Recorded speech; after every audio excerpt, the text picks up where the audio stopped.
Yeah, we'll just do the thing. Good morning, good afternoon, good evening, and welcome to the Driveline Academy podcast, the world's most dangerous youth baseball podcast.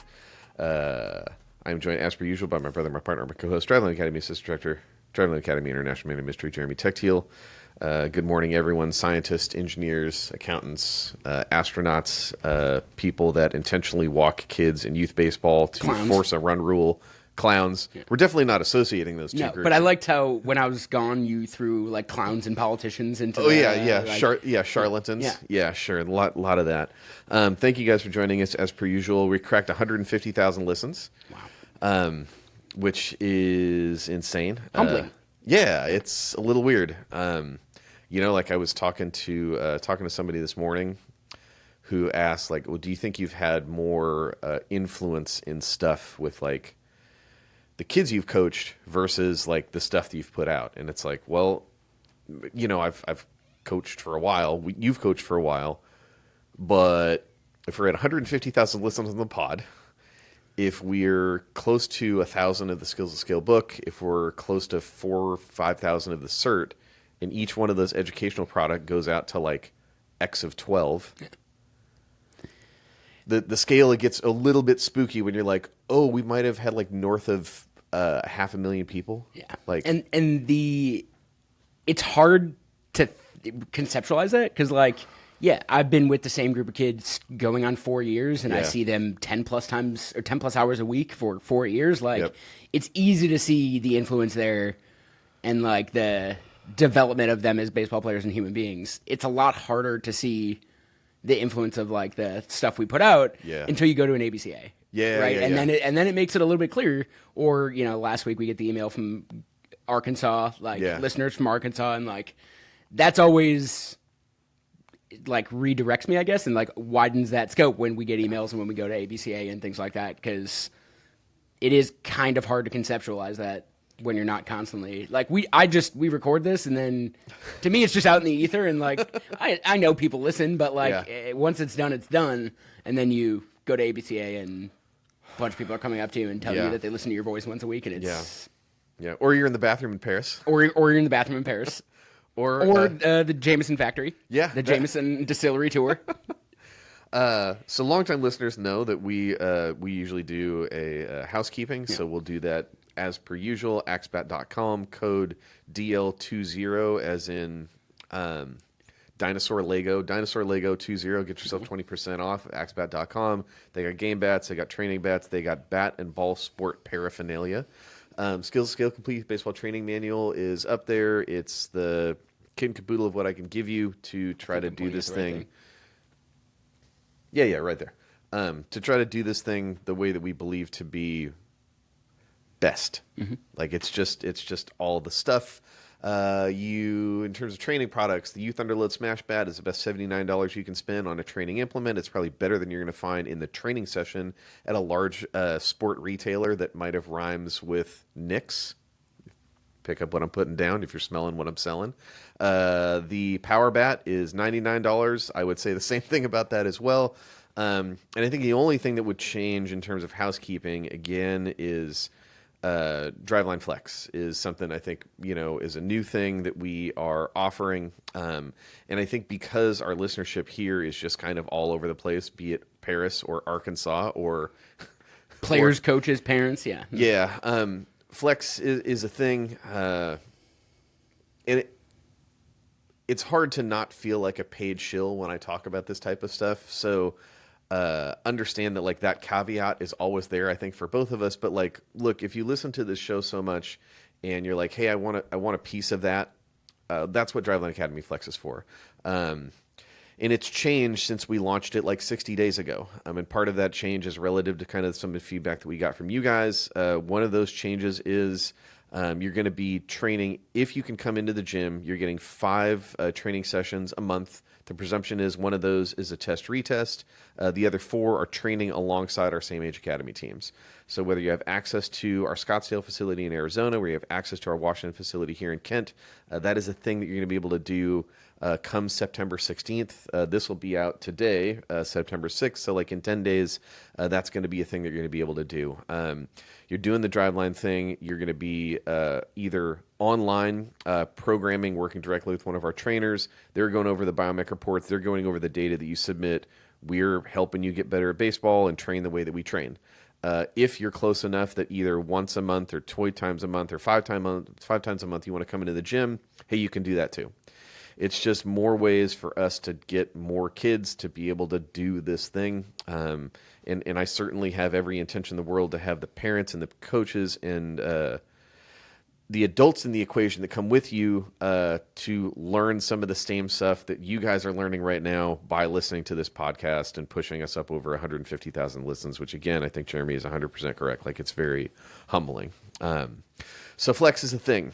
We got some other stuff that's coming along the way. I'll probably wait to talk about that next week, because the thing I want us to get into is recapping last season's performance of Academy teams. For anybody that's been listening to us do this show for, are we getting close to 3 years of doing this? Bro. For anybody that's been around for the entire journey, from like the old pod studio with the big desks, you know, like that whole thing. Kind of miss those desks sometimes. I do. Yeah. I do miss them sometimes. And I certainly do I don't miss them. the lack of space in this room. This is much more comfortable, but yeah. Well, and I certainly didn't miss it. I think the one day I did a solo pod and I had the camera, I set the camera up and it was like right in front of me. I was like, oh, it's just looking directly at my crotch. So let's change that. Didn't have that problem with the desks. For anybody that's been around for the long tail story, you've heard us talk about Jeremy's team a lot. You've heard us talk about all of our teams a lot, and kind of navigating this landscape of, I think, the thing that we're trying to do, which is bundle the training and the competition together. Right. We're trying to, for the families that are with us on the team side, and if you are interested in that, 425-523-4030, support at drivelinebaseball.com. Definitely don't call Jeremy's cell phone number directly. If that's you can find it if you go back and search pods. Yeah. I threw it on the pod. Yeah. If you've been, I think, along the ride for that journey, we've kind of teased out over time, I think, some of our successes and our failures. And we've both talked about them in broad terms, and we've talked about them in really acute examples of what it means to try to do this thing. The overarching, the mission statement is like change youth baseball. And the Academy team is like the ultimate expression of that, because it grants us control. The reason that the Academy team is like the Cadillac training product for us is because it grants us the control of behavior and schedule and choices. And if you really wrap your head around the variables involved in youth baseball, a lot of the schedule and behavior and choices are things that like directly accelerate injury rate. They directly accelerate burnout. They directly accelerate kids making the decision that, like, I don't want to do this thing anymore. Right. And when we look at it, it's just playing the compounding interest game. Right. And that's the part to me that really is the hardest part. And I think what we saw this year, a little bit last year, but definitely this year, really come to fruition is the compounding interest part. And I can't remember how long ago or who said it to me, but someone compared youth sports to, basically said that was the precursor to the transfer portal that we have now in college. Yeah. And that was the thing we were trying to build, is not just a one-year thing, right? Like, we're making this, our goal is to make the commitment to these players from whatever age they start with us through high school. Yeah. We want to keep every single player that starts with us through high school, as long as they want to still be here and they're putting in the work. And there's so much of the instant gratification that goes on in youth baseball, where, like, we didn't win this year, so I'm going to switch teams. Yes. Or I didn't hit 400, so I'm going to switch teams. Or the instant penalty of either one of those things happening in the organization deciding you represent more risk to me than potential, so therefore I'm going to cut you. Right. And that's a lot. To me, that's the bigger part than the kid wanting to switch, is the team saying, even though it's kind of their fault for not developing that kid, we're not going to move forward with you. We're going to go and get someone who's bigger, stronger, faster, whatever the case may be, and your spot is gone. Yep. Coincidentally, that is how we wound up with a lot of the kids that we have. Is somebody at their organization took away their roster spot, and they were looking for someone to play that was actually going to commit to them and develop them. And it's, it's not always easy to take that route instead of the instant gratification route. Well, and especially when a player gets cut, I almost said release, as if they're like a professional player. In a way, though, yeah. Yeah, I mean, player gets let go from another organization, and they come to you, and that other organization might be right about the flaws that player has. So at some point, somebody needs to intercede and like address those flaws. Right. And, we believe that this configuration of a longitudinal relationship that's intentionally constructed that way affords us the consistency of time and stimulus to like resolve those things and then increase performance beyond that. Right. The tricky problem sometimes is like in the interim, if you're a new player that comes in and you have some stuff that you're working on. And look, the overwhelming 99% of the kids in this ecosystem, they all do. I think the issue is that sometimes you have like the large things that need to work on that really inhibit your ability to kind of be competitive, right? And then you have to like bring a kid in and say like, hey, we will be home for you for as long as you want to be. But in the current term, let's say we have stratification in an age range where we're going to have kind of our most competitive team and maybe teams that need development. And it's like, it's not that thing where we're trying to get as many people as we can, and like the bottom tier players pay for the top tier kids that train for free. It's not that. It's this other thing of like, we have to be honest about where you are right now. And if you can accept that honesty, it affords us the opportunity to actually resolve it. And a lot of these organizations that release these kids aren't honest with them when they leave, because it's really hard being a late bloomer myself. Yeah. I am acutely aware of how hard it is to tell a kid that the reason they're being released or cut is something that they can't control. Yeah. It's you're small, whatever. The thing we know to be true is we can actually control that a little bit. I mean, you don't have to be. I got multiple kids on my team who are really good competitive baseball players who are still significantly undersized. Yep. But if they put in the work in the weight room and develop the skills that scale, trademark, they can overcome being smaller than other people, and now their athletic output is more than the kid that they just got released for in 2 years. And that's the impact of like bundling the training in the teams. Like that's the point. Right. It's like on the Sunday Night Baseball broadcast last weekend, it's I'm sure I'm going to screw up his last name. It's Spencer Schwellenbach. Schwellenbach, yeah. Schwellenbach. Yeah. Apologies, Spence. For the Braves. Yeah. And on the broadcast, they're talking about how confounding it was that he came up as a position player. Yeah. And he played shortstop, I think, at Nebraska. At Nebraska, yeah. And, he was, I think he won the two-way award. Yeah. In college. But he was one that, like, I remember falling a little bit in the draft because people didn't know if you're going to be a shortstop or if you're going to pitch. Yeah.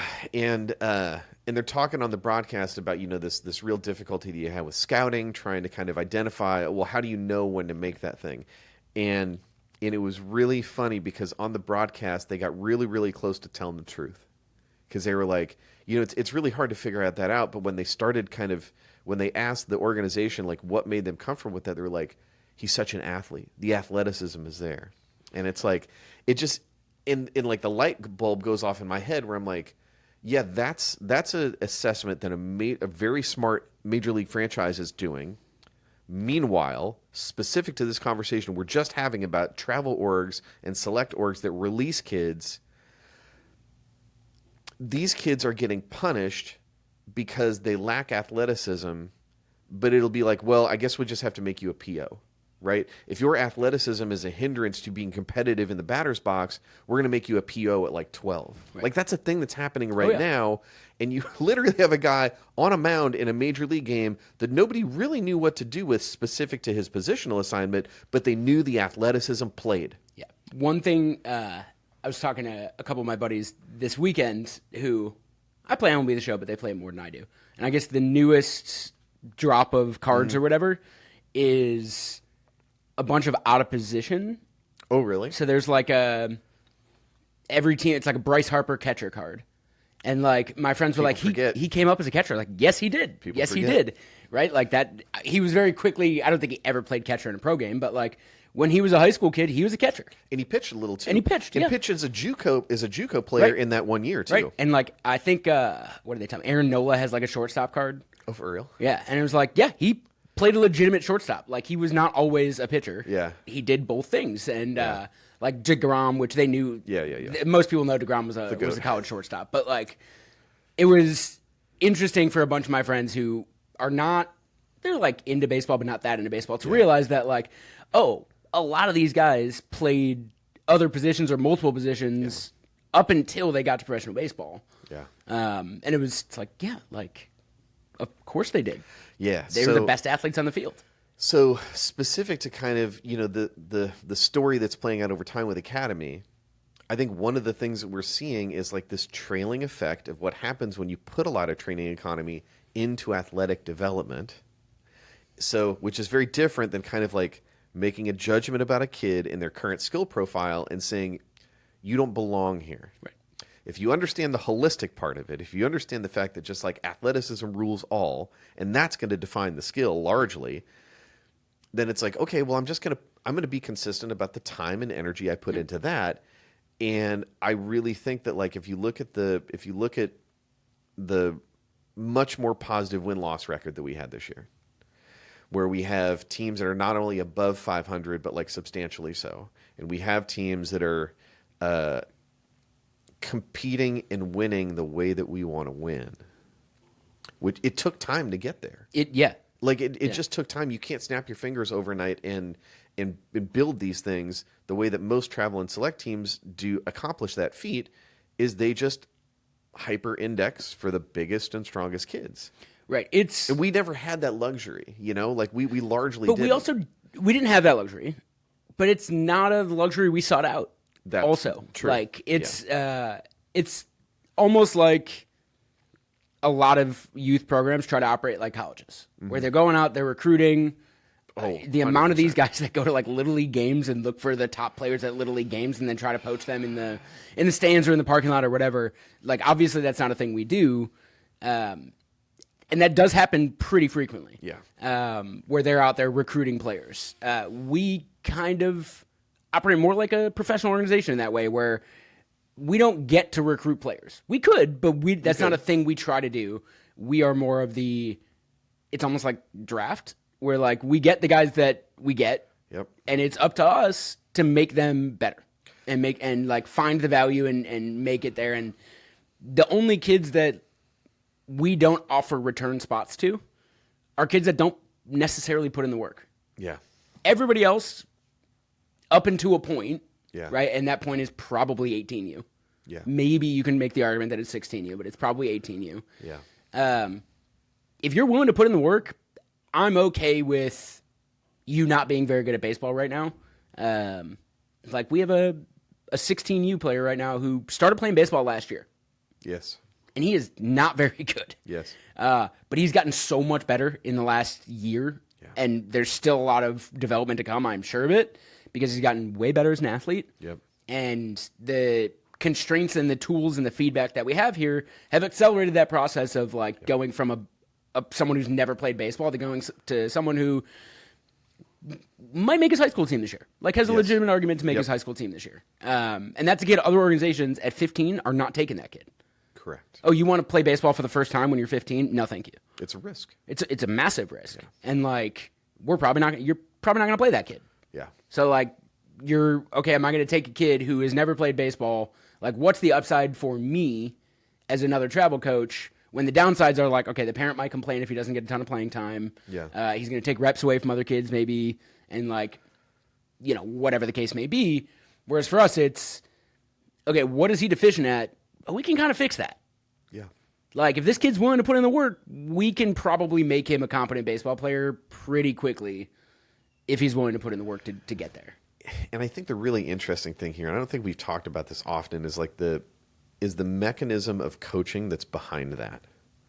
Like we had somebody that's been up with us for the last couple of days. Shout out to Taylor, who's been hanging out and kind of peeling back the proverbial onion about what we do in a very intensive fashion.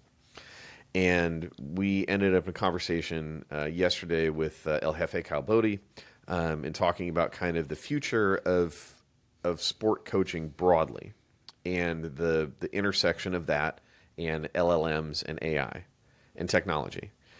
And one of the things that Taylor kind of saw on the floor is the practices start in kind of like a normal sense. It's like, hey, everybody's going to do a little dynamic warm up together. And I suppose, if you have an untrained eye, the way that we would do our dynamic might not look entirely dissimilar to like running some pulls and doing some pull-up arm stretches, right? There's a huge difference. I would say if you have a trained eye, it's not that different because it's still a warm up. But like I would say most parents who come in here for the first time and watch our warm up are like, what are they doing? Yeah. What is this? Yeah. But then from that, I really think I've been thinking about this a lot in the last couple of days. I think we're kind of underselling how drastically different our coaching is in the leverage that gets to players because of the way that we have it set up. And it's like, it's oil and water when you compare the very vanilla lesson model of you take a swing, criticism, flaw identification, you take a swing, criticism, flaw identification. It's so different to have that happen and then to see a kid on a hit tracks and they swing and miss and they turn the shoulder and they're looking at point of contact. They're looking at where that pitch was. They're looking at what was the result of that. And I think we don't spend enough time talking about how unique that process is. Right. Like one of the things that Kyle said in the meeting yesterday, he was talking about how apparently one of like the top 5 apps in the App Store, I think, is character.ai. Okay.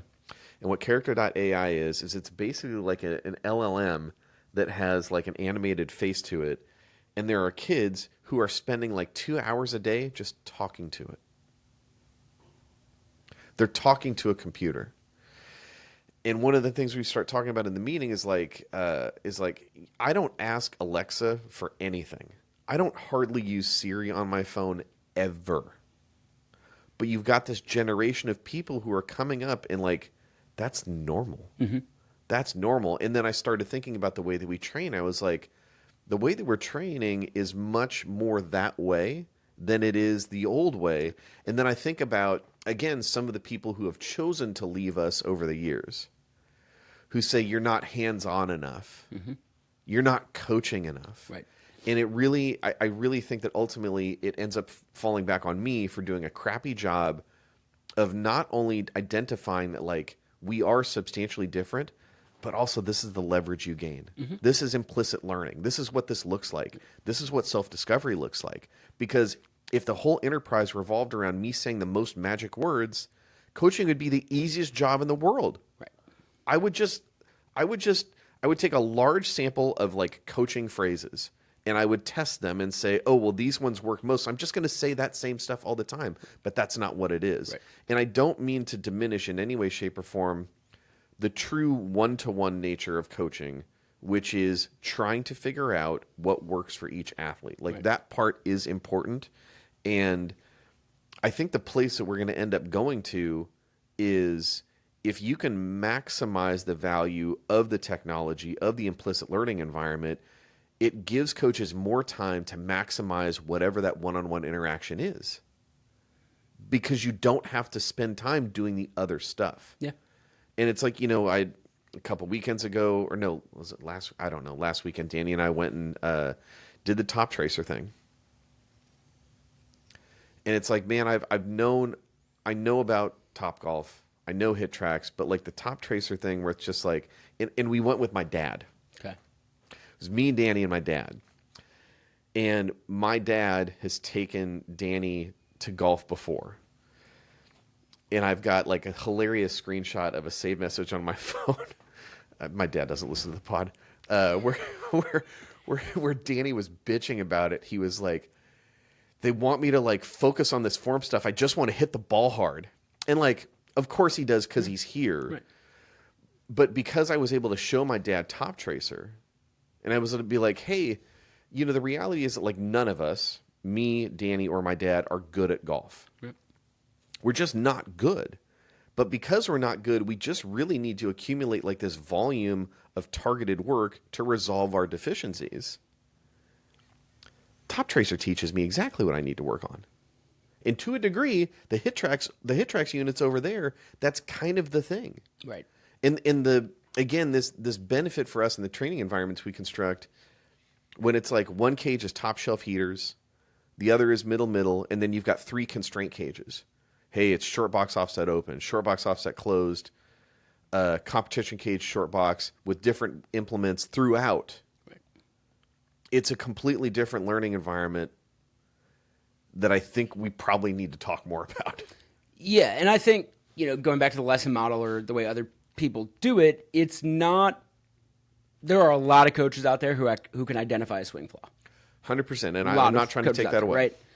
It is the next step, which is, okay, what is the root of that swing flaw that is really difficult to do in most cases, especially the older the athlete gets. And do it in a way where you don't end up making that athlete worse. Right. Where like, I'm going to fix this swing flaw, but I don't really know the root cause of it, so I'm just going to fix like the superficial flaw, and maybe I do, and maybe I cause like 3 other issues down the chain. Yeah.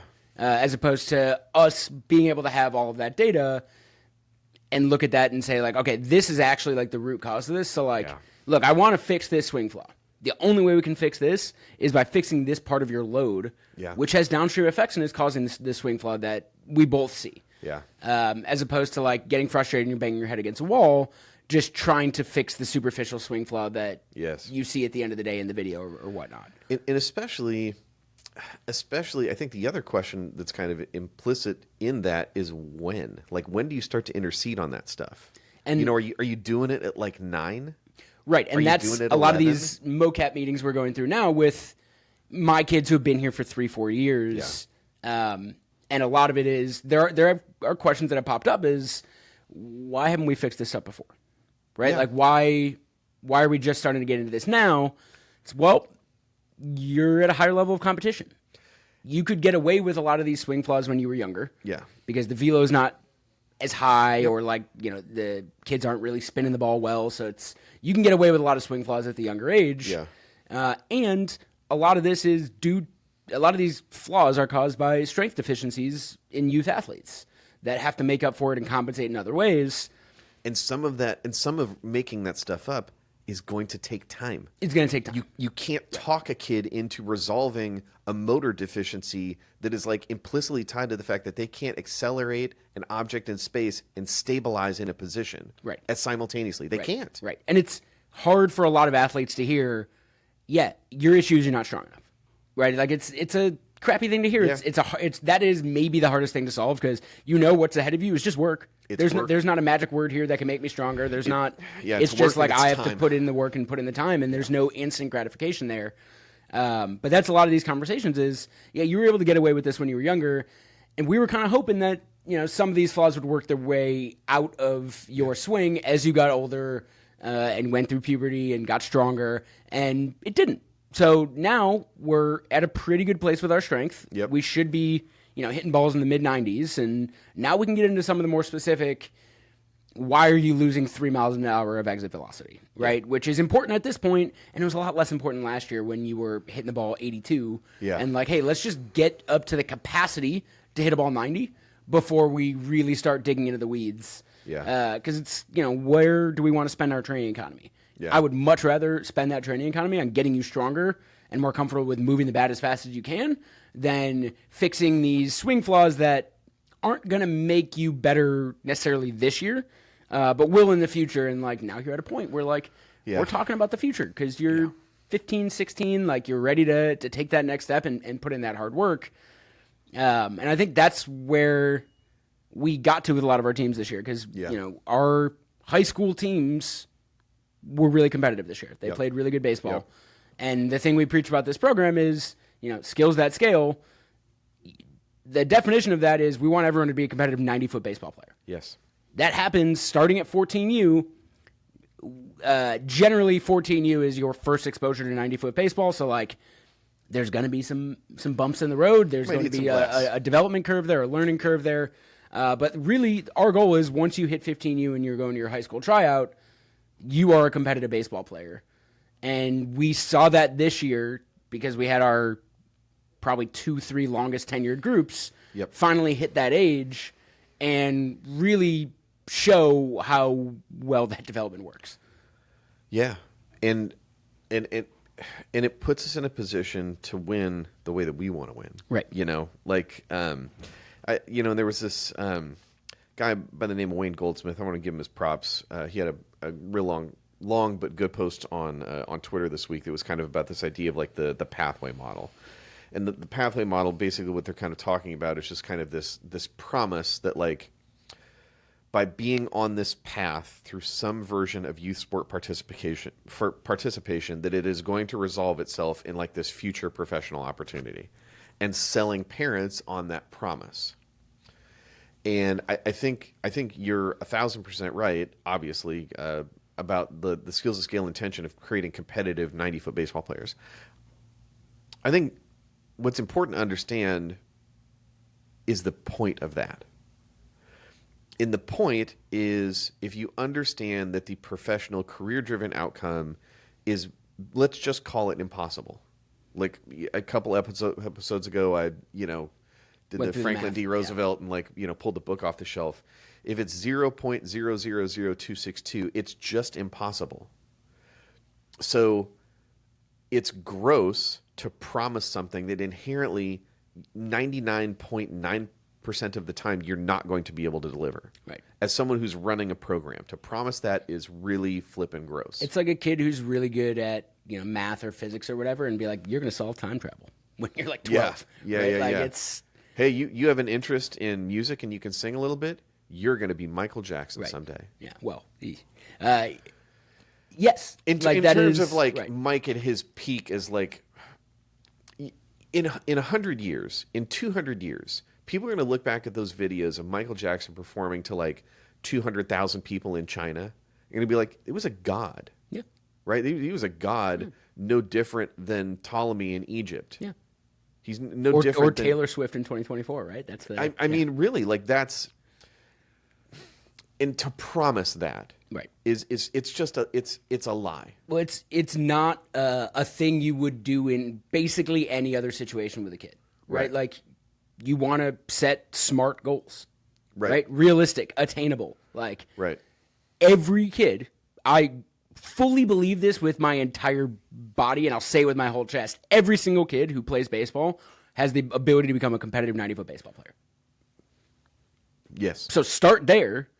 Great. Once we get there, now we can set some new goals. Right. But it's totally pointless to talk about anything else or try to set any other goals or any other expectations that don't start with let's be competitive on a 90-foot field. Right.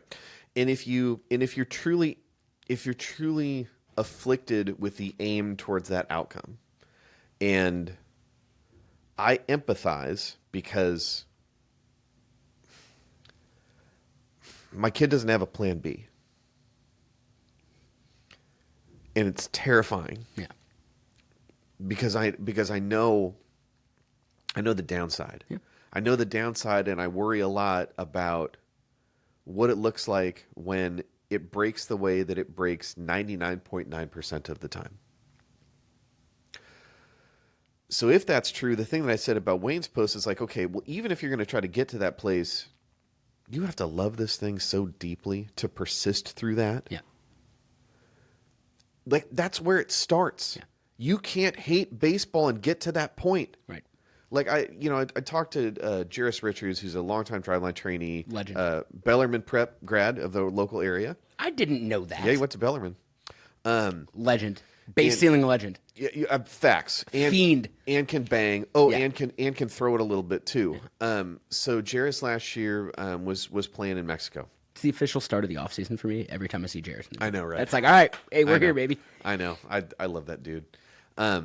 And Jairus was talking about, last year, he's playing in Mexico, in the Mexican professional leagues.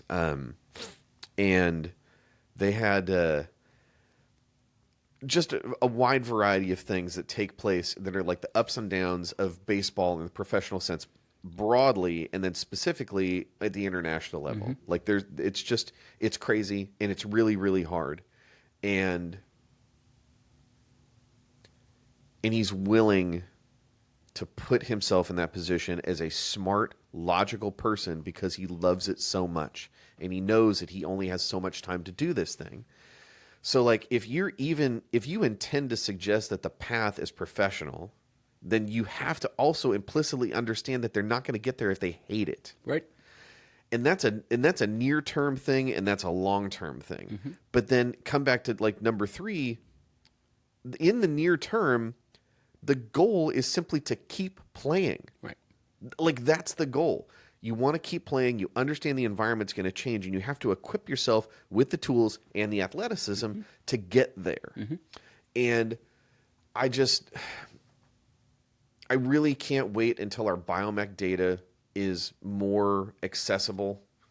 And maybe I'm just an idiot for thinking that this is a thing, but like I really would like to get to a point where we can just say, look, you got to swing the bat X speed. To do that, you need to have Y athletic composition. And if you are behind that curve, your ability to like open the doors up for your player to decide how deeply they love it and how long they want to play and the work that they're willing to put in to get there, to have that be their choice and not have it be the other thing where you don't have a choice because someone else tells you that you can't play here anymore because you wasted your time. Right. Because that's what it is. You like the 12-year-old POs, not the Spencer Schwellenbach. Yeah. When you don't optimize for athleticism at the expense of early positional specialization. Paul Skeens. Right. Skeens was a catcher. Right. Which was hilarious to see that man behind the plate. He was taller than most umpires. Kenley Jansen. Yeah. Kenley Jansen should be a first ballot Hall of Famer. He caught Clayton Kershaw's first ever professional pitch. And, I don't know. Maybe it's idiotic to think that there's going to be like this grand revolution of youth baseball thought that people are going to be like, oh yeah, like the athleticism is super important. Right. I mean, maybe we're going to be the ones that are obviously going to be at the tip of that spear. And it's through competition results like the ones that we had this year. Right. It's through us, like your team still being above 500, having lost like 8 games by 1 run or less. That type of stuff. And then the games that we did winning in a way where it's like, it's all clicking, right? 12 punchies over 5. The other team feels embarrassed. And to be really clear, it's not our intention to embarrass children, but our intention is to win because our stuff is so much better. Yeah. And that's rooted in athletic development. Yeah. And, that's what it's hard because football's a short season. Yeah. For anybody who plays football, hopefully. It's a short season. So 3, 4, 5 losses really make an impact, right? You got to go out there and win every single game you play. Basketball is not as bad, but we all pretty much know in basketball, if you have the best player, you're probably going to win a higher percentage of the games. Leverage is so high. Right, because there's only 5 guys on a court on each team. If you've got the best of the 10 guys that are on the court, the odds are really stacked in your favor, right? I mean, it's probably relative to like Bronny, right? Bronny in high school is a killer. Yeah. Because he's so much better than the other 9 kids on the floor that he can just carry. Right. Bronny in college, not necessarily the same because the competition level changed. Bronny in the pros, it's not the same. Right. So baseball is one of those games where, this year is really interesting in the bigs. We may not have a 100-win team. Yeah. For the first time in a very long time, right? Yeah. And, the White Sox exist, but outside of them, there's not really anybody that's like miserably bad. Yeah. Outside of the White Sox, right? It's one of the closer groupings of competition that we've seen. Nobody's blowing away the field, whatnot. And you can't possibly expect to win every baseball game. Yeah. Like, baseball is one of those sports that, hey, things might not bounce your way. Well, and even more so if you really want to lean into one of the changes that I think has been kind of unspoken about professional basebball in the last couple of years is that teams are optimizing for defense. Teams are definitely optimizing for defense. Like, and what is that? It's athletic outfielders. Taking away extra base hits. Yeah. It's so hard. It's so hard. These guys make great plays Right. all the time. Right. There's no. I'm trying to think of someone who's just built like a tree and couldn't move, but like those guys just don't exist on the field anymore. No, not really. Like they just don't. Like the best examples you have are like Yordan Alvarez, who the guy bangs, so he's allowed to do that. Or like even like a Kyle Schwarber. Yeah. Also bangs. So he's allowed to do that. Bangs in the pitching environment in the year of our Lord of 2024, which is insane. Yeah. So like The thing I tell my team all the time is I really don't like, and they know how competitive I am, so I don't know how well this message falls, but like I really don't care if we win or lose. All I ask is that we have the chance to tie the game in the last inning. Yeah. We get the tying run up in the bottom of the seventh. That's all I can ask. Yeah. That's being as competitive. And there was, I think, 2 games all year where we didn't have that. yeah. And it's like, that's all I can ask for. It's Yeah. like, we're competitive.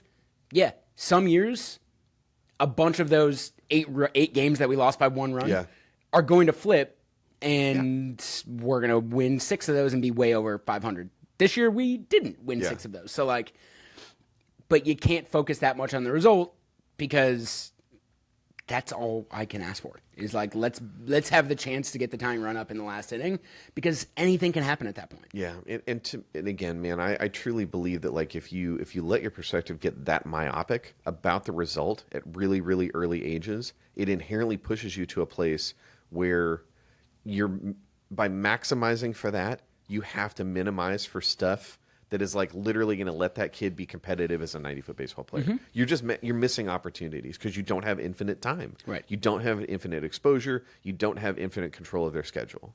Like it's inherent to the endeavor that when you start to get super laser focused about how are we going to win this game and what's the mechanism by which we're going to do that, that you're missing opportunities for player development. Right. And like, there's so many. I'm just thinking back about, however many thousands of youth baseball games that I've seen where like the coach makes some choice in the game that just basically is like anti-competitive to the kid's development. And I think the cumulative effect of that stuff, man, is horrific. It really, really is. Yeah. Because we see it with our kids who haven't been treated that way and the opportunities and the doors that are starting to open. Mm-hmm. And it's resolving itself in competitiveness ultimately. Right. It's just not 4 or 5 years ago. Right.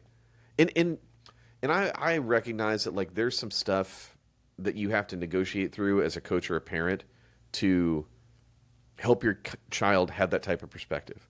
Like Labor Day on Monday, Danny and I went down to the field to hit. Shout out to that lady who almost had to go to the hospital because Danny hit a ball that missed her head by less than a foot. Because 80-mile-an-hour rods that are just flying all over the place. No, we're just going to treat a baseball field like it's a dog park. Yeah, that makes sense.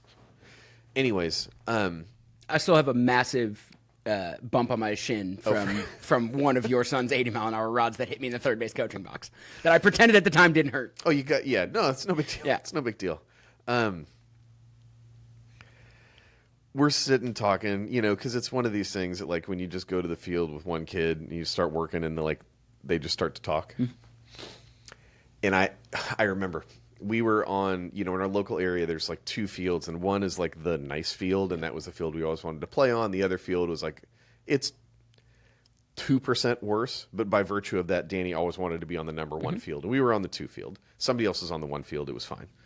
And I was like, because he's going to be 16 in January, I was like, did you have fun here? And he was like, here? No, I hated this field. I'm like, okay, slow down, prima donna. I know what you mean, but like, did you have fun doing this? And he was like, yeah, I did. And I was like, okay, good. He goes, do you know that I used to think that there were scouts in the stands? And I said, it's like, By the trees. what? I'm sorry, what? Yeah.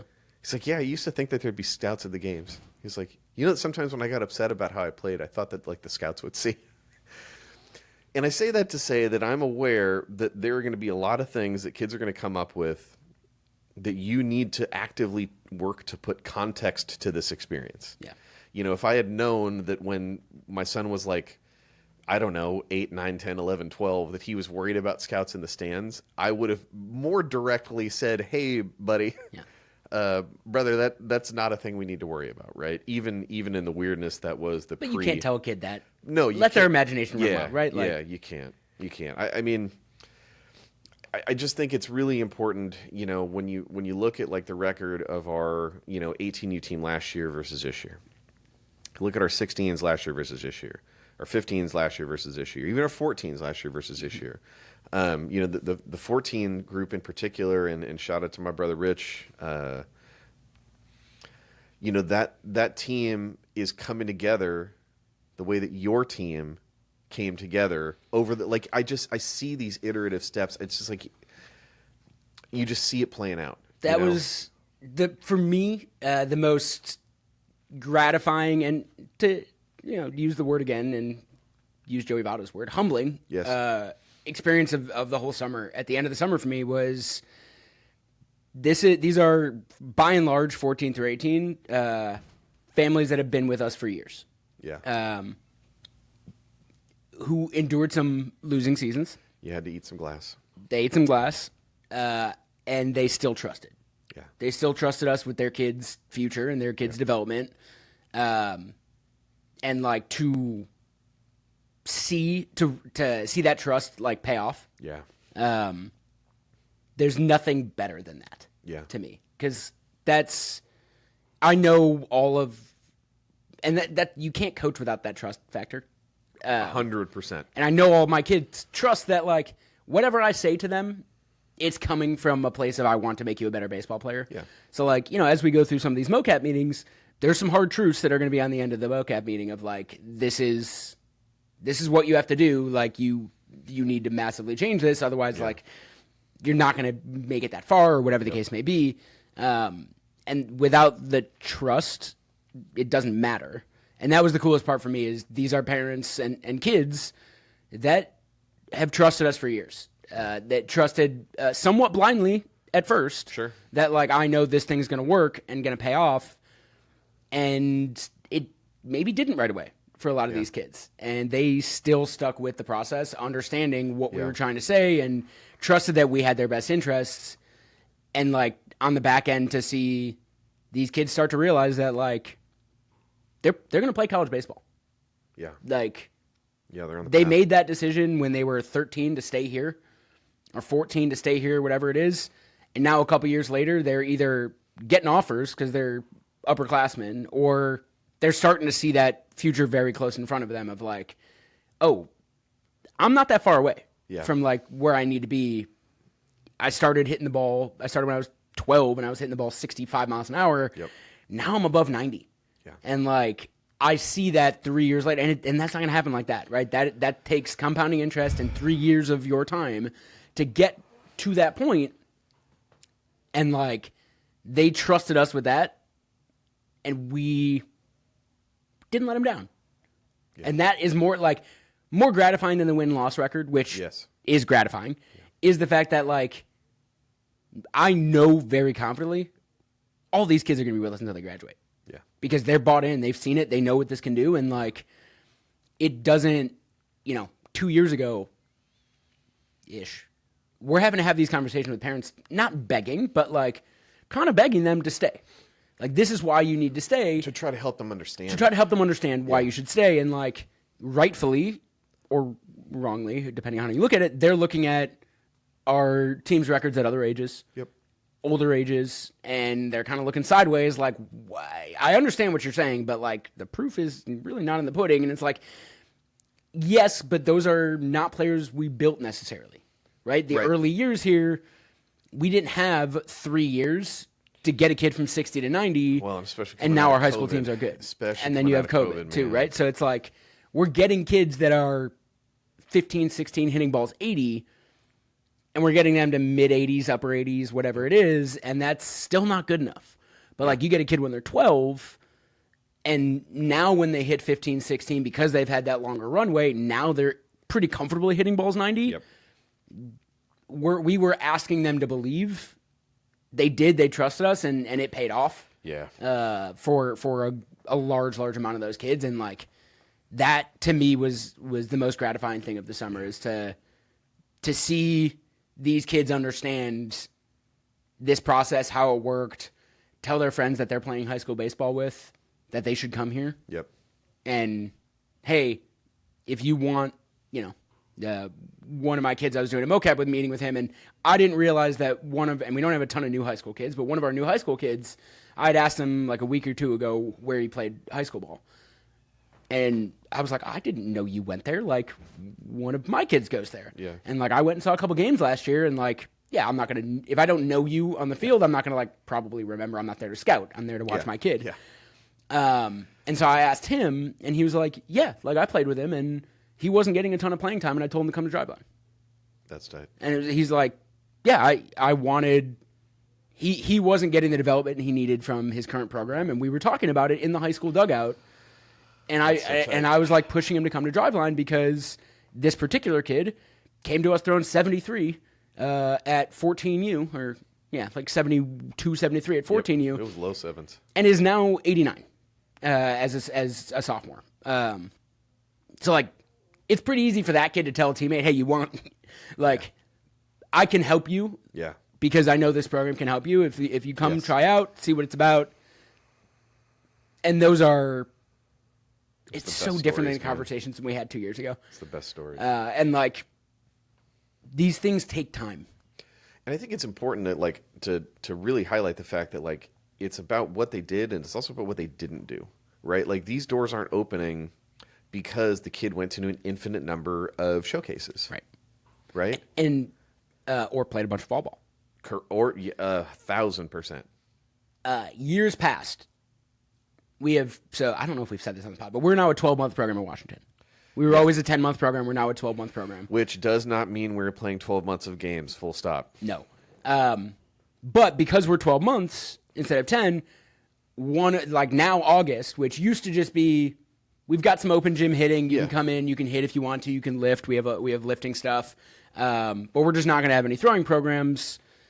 Now we're still here. We're still practicing. We are full no throw. Yeah. I got no arguments this year. Yeah. Normally, me telling most of these kids we're not throwing, a lot of grumbling, a lot of being upset about throwing. Yeah. This year, the worst I got was a bunch of questions on like, okay, when can we throw? Like, when do I get to get off a mound? When is my first recovery day?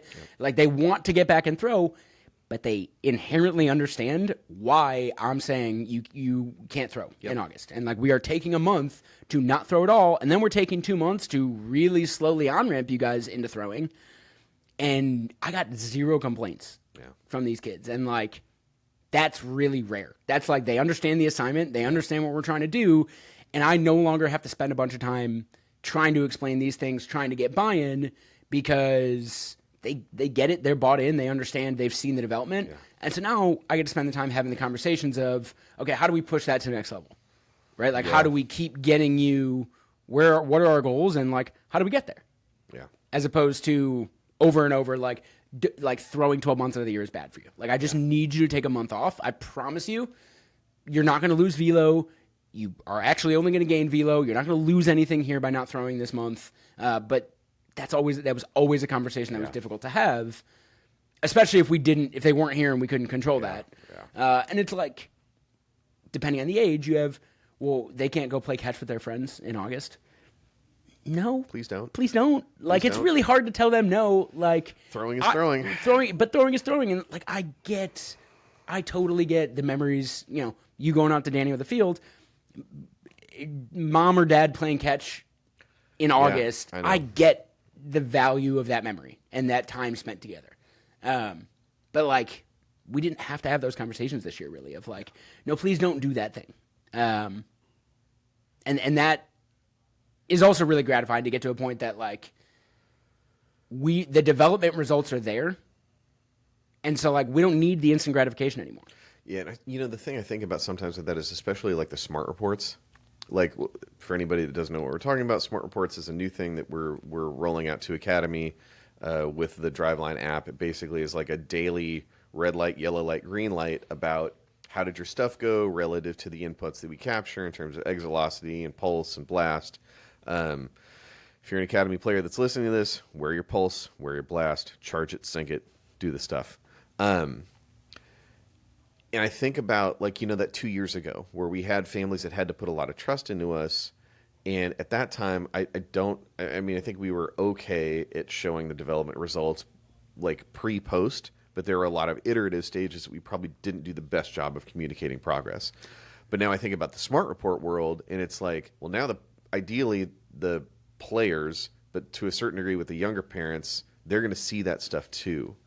And my hope is that the better that we can get at communicating that stuff more frequently, it lessens our need to, like, hey, trust us. Mm-hmm. Like, because you can see it. Right. It's right there. Right. What was your bat speed at for last day's training session relative to goal? Right. Yep. How compliant were you with your pulse? Right. Like it was recovery day. Did you land on the recovery day? Because if you do that and you run the program, the stuff just works. Yeah. And it makes everybody's lives easier, all of our coaches' lives easier, that, like, a couple years down the road now, we have built a culture here. Yeah. That even new parents kind of slide right into it. Yeah. And they are it's not just like the coaches telling them that, but like the other parents that we have are answering some of these questions and explaining, like, hey, this is what my kid looked like 2 years ago, right? Yeah. Like I understand this is all new and this is very different, and like you're not seeing maybe the instant results that you thought you were going to see or that you hoped you were going to see or whatnot, but like this stuff works. Yep. And like when other parents can share that message as opposed to just like, we talk about us being paid shills and whatnot.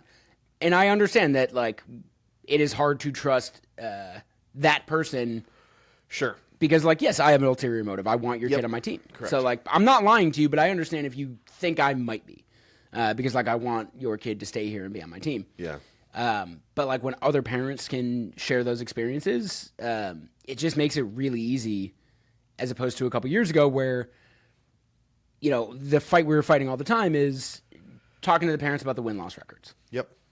And like the meetings. Oh, the meetings. And all about, and like, we used to laugh that like 8 months out of the year, we don't get a ton of feedback. The feedback we get is pretty actionable, and it's generally positive about like our off-season development and our training and that kind of stuff. The kids all really enjoy it. Yep. We get a ton of positive feedback. And then the second the game starts, that my kid is miserable. Yeah. Like, I don't know, what you guys are doing. And it's like, well, for 7 months, you were saying the opposite thing. And then one game result happens. Right. And this is what we get. And we don't necessarily get that anymore. Yeah. Because we've built a community and a culture that understands the assignment and understands what's important and knows that, like, yes, we all really want to win. And that's like a part of this is like, we all understand that, like you said, they have to love this. Yeah. To put in that amount of work that it takes to get better, to show up to practice 3-4 times a week for an entire year, you have to love what you're doing.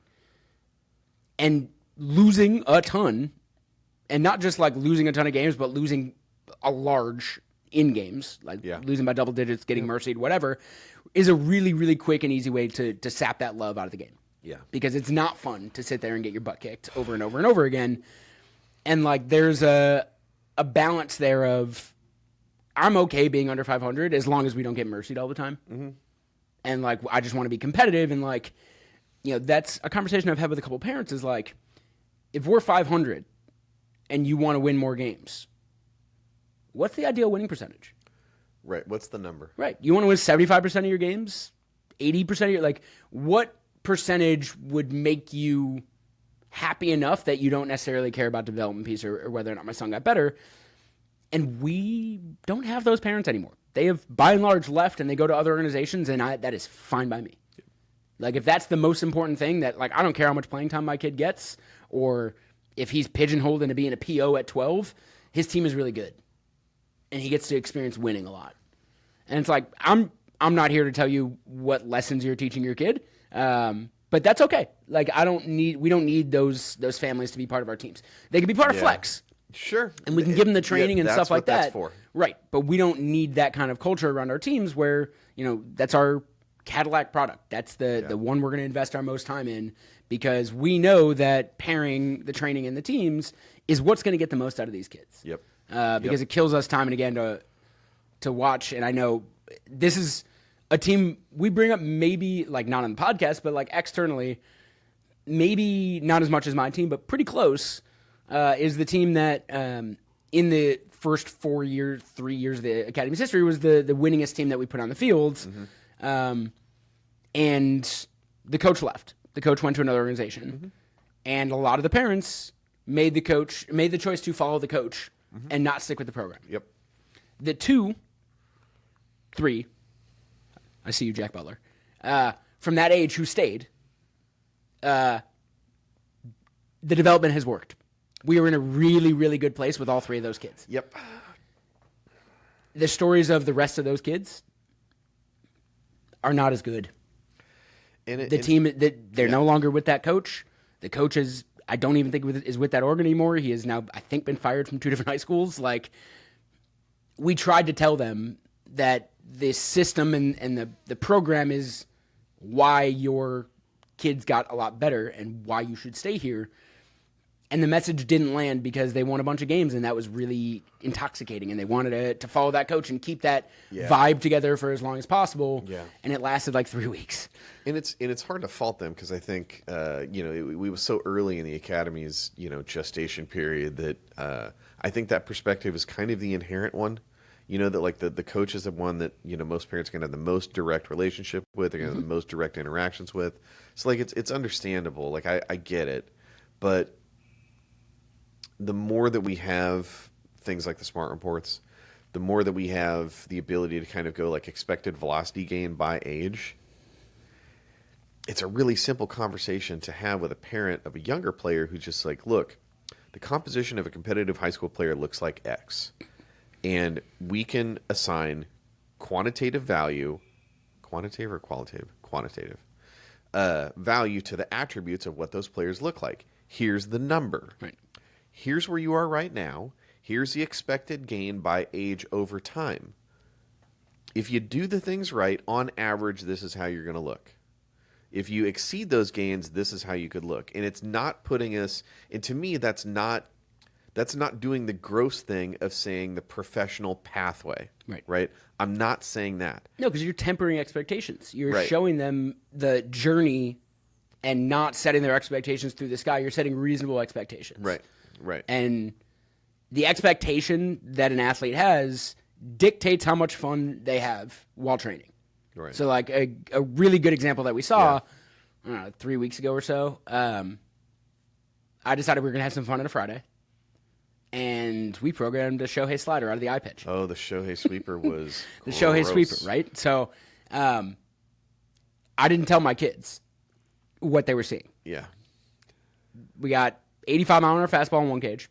No, it was a 90-mile-an-hour fastball in one cage. And these are 15, 16-year-olds. Yeah. 90-mile fastball in one cage, and then Shohei's 88-mile-an-hour sweeper in the other cage.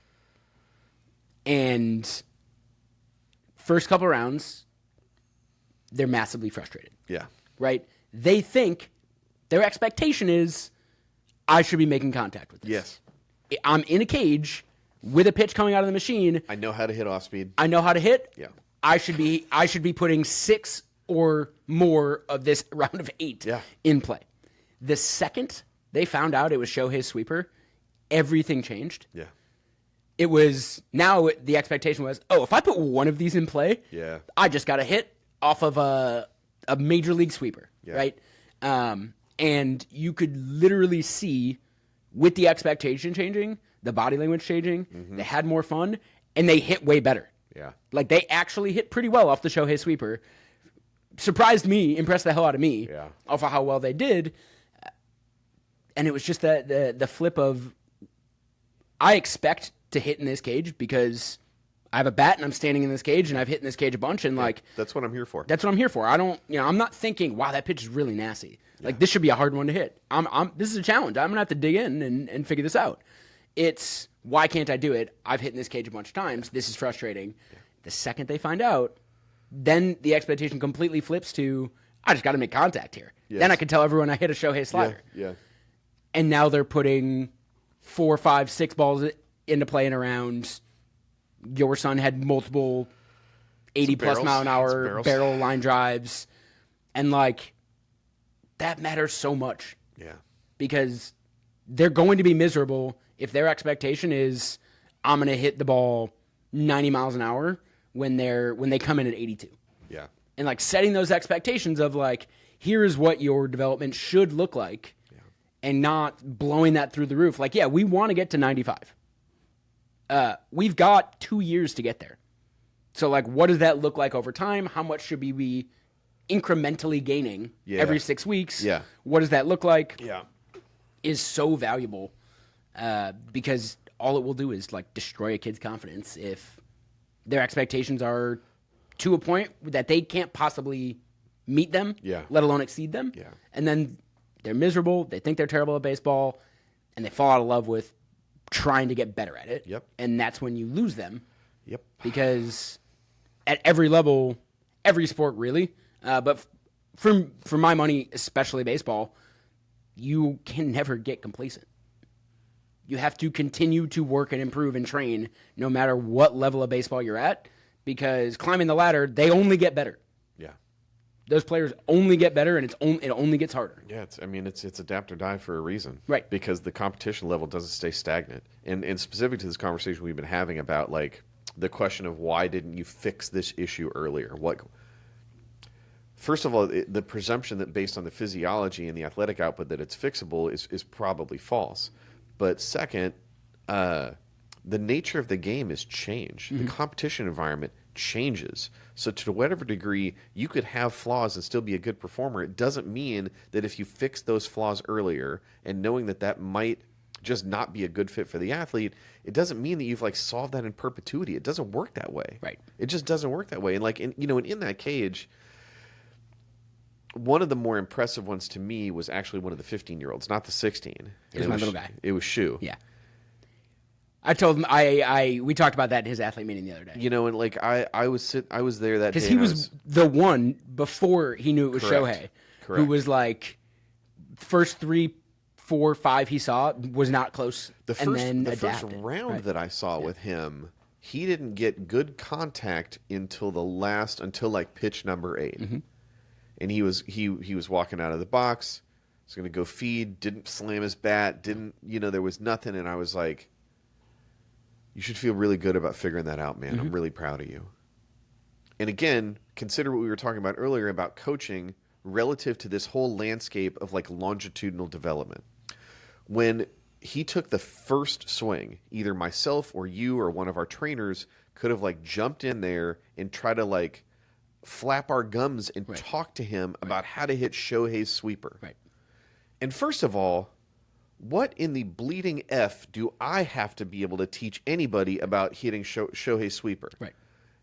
And you don't have anything to say there, and I'm not saying that disparagingly. I'm saying that we're the same. None of my trainers on the floor can say it's Shohei Ohtani's sweeper. Right. It's really and you're gross.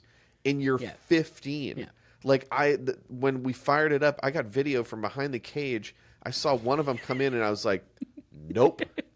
Because I've been talking to, like, I'm realizing that, like, if I don't start getting back to doing some athletic stuff, it's just going to be lost, right? Yeah. Like, for me, because I'm at that age, right? So, like, Danny and I are hitting the golf course a little bit. I'm getting my body into the transverse plane for, like, the first time with any regularity in, like, several decades. My spine is super happy about that choice. I've been talking to Rhodesy about, like, jumping into some of their 4 o'clock groups and, like, screwing around and hitting a little bit. I have zero aspiration to do anything other than, like, not fail terribly. Mm-hmm. Point being that there is no amount of baseball accumulated knowledge that I can construct a perfectly framed phrase to tell a 15-year-old how to best hit Shohei Ohtani's sweeper. Nope. What am I going to say? Right. But it's like I'm sitting there and I'm watching Shu in the cage, and it's like you see this process of implicit learning play out right in front of you. And he takes a swing and he sees what the output of that was. He takes a look and sees what information he can glean from the technology, and he's back in the box. Wash, rinse, repeat over and over and over. Yep. And then iteratively he goes from like swinging under it by a foot to swinging under it by like less than a foot to like fouling some off and finds a barrel on the last pitch. Yep. And that whole process takes place without anyone needing to give him anything. Nope. The only thing that I did was like trying to emphasize the value of the process that he just went through, because I want him to know that that is worth something. Right. That the one barrel that he found at the end of that session was worth the 7 that he swung through, or whatever it was, right? And that I don't know. The more that I think about it, just, you know, as we accumulate things like the smart reports where we can give more iterative feedback, if we accumulate things like, you know, the expected average velocity gains, where we can kind of say like, this is kind of what you can expect out of us, and it's part of the deliverable, and to a degree it's the most important deliverable. Right. The point of leveraging all that stuff is to put our coaches in a position where they can supply that type of feedback, where you can get in an athlete meeting and you can communicate something of the experience. Because like we might be less than 12 months removed from a position where we're not even programming with people, that those decisions are basically being made leveraging the data. Right. And at that point, it's even more contingent upon a human being talking to that athlete and being like, hey, this is what we're working on and this is why. Right. And guiding them through that process. Right. Yeah, and understanding, hey, this is the drill package you're getting. This is why you're getting that drill package, Yep. and this is what I want the intent of those drills to be, as opposed to just like throwing drills at a kid. Yep. And like in a lesson model. And what we've done here, truthfully, is not a whole lot of explanation of why you specifically Yep. are doing this specific drill. It's, hey, you're doing this drill with a skinny bat. Yeah. And they're just doing the drill with a skinny bat, as opposed to like understanding why we're asking them to do that. Yeah. And in a lot of cases, and I was talking about this the other night with Kozak, you know, when we do give the magic word cue, and then they PR or hit a line drive or whatever it is, and they look back and they're like, oh, that was awesome. Yeah. And then 2 pitches later, they're right back to doing the thing they were doing that we had to give Yeah. them the magic word cue. It's like, yeah, that's why it doesn't work. Yeah. Is because then we are putting ourselves in a situation where we literally have to say that thing every single time between every single pitch. Yeah. We need them to come to an understanding and be able to make that adjustment themselves. And you can't do that with just a bunch of magic words, because then they become reliant on hearing that magic word every time. Yeah. And not to mention the fact that like if you're in the box and you're thinking about the words, you've inherently mitigated your ability to compete to some Right. degree or not. Right. Now, whether you have the horsepower or not to still compete, if you're harvesting that amount, like you know, your mileage may vary. Right. And I would, I'm not naive to the fact that we're running the risk of, you know, they're not reliant and using magic cues as a crutch. Mm-hmm. Maybe they're using technology as a crutch. Right. I'm not naive to the fact that that is a thing we could be setting up. And I'd much rather they use that as a crutch than the magic word thing, because they're going to go through a bunch of coaches in their lives. If the next coach you have doesn't have the same magic word, you might be in trouble. Whereas, oh, I've still got my blast sensor. Yep. Right? Like, I can use it in game, and then, like, maybe I am not able to make those adjustments that fast. Yeah. But maybe I can have my phone in the dugout, and after an at-bat, I can go look and see, okay, what was my attack angle? Like, was I just too steep there? Like, did I, you know, whatever the case was.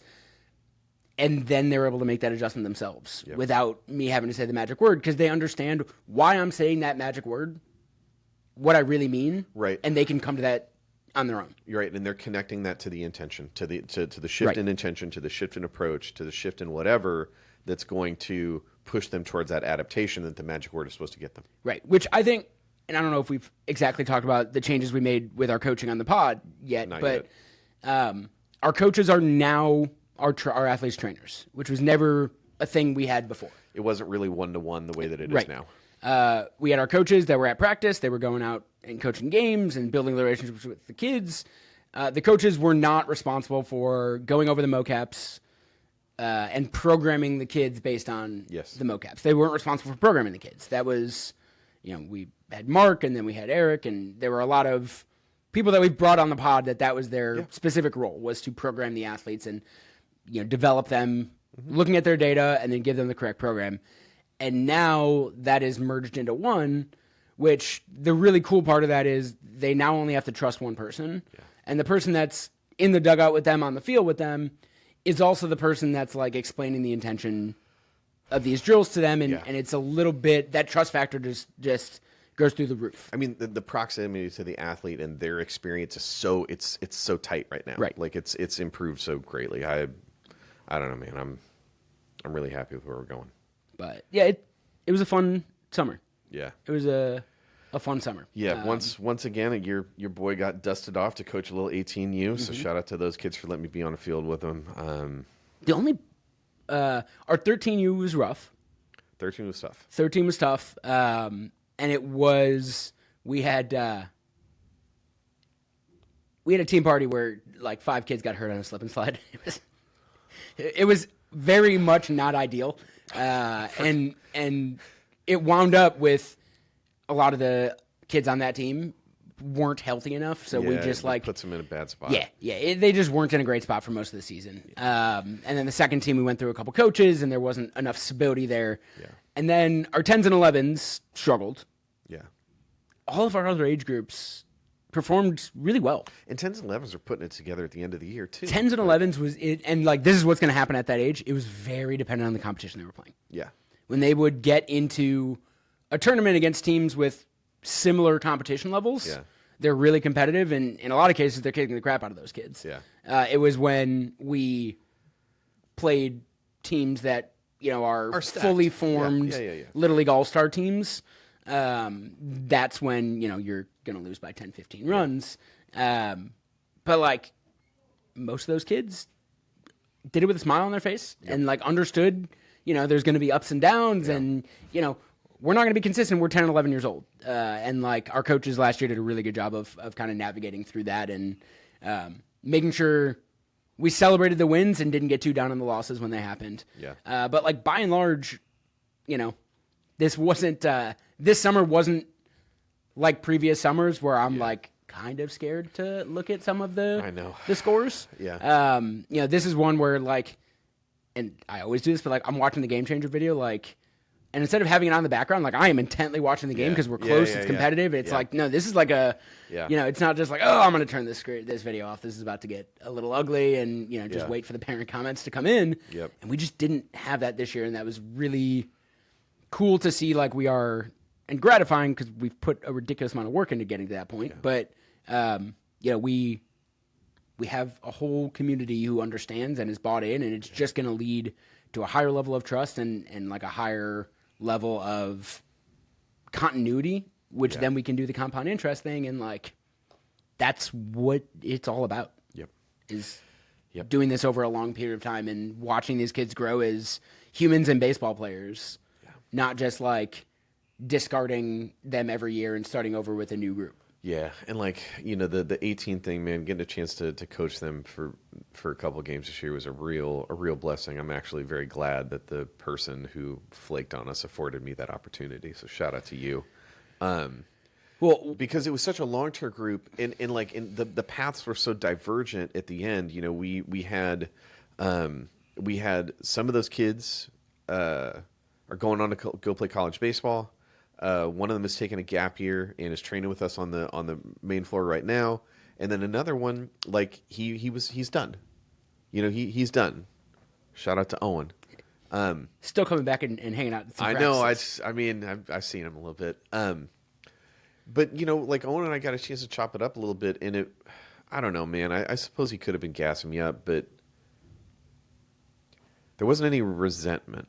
It was like he was okay because he had gotten everything he could out of it. Yeah. And I think at a certain point, when you're that age, you have to confront, some of the reality like, hey, I got a heck of a lot better.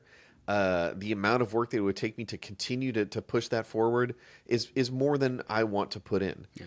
And I'm all about a kid being in a position to make that decision for themselves.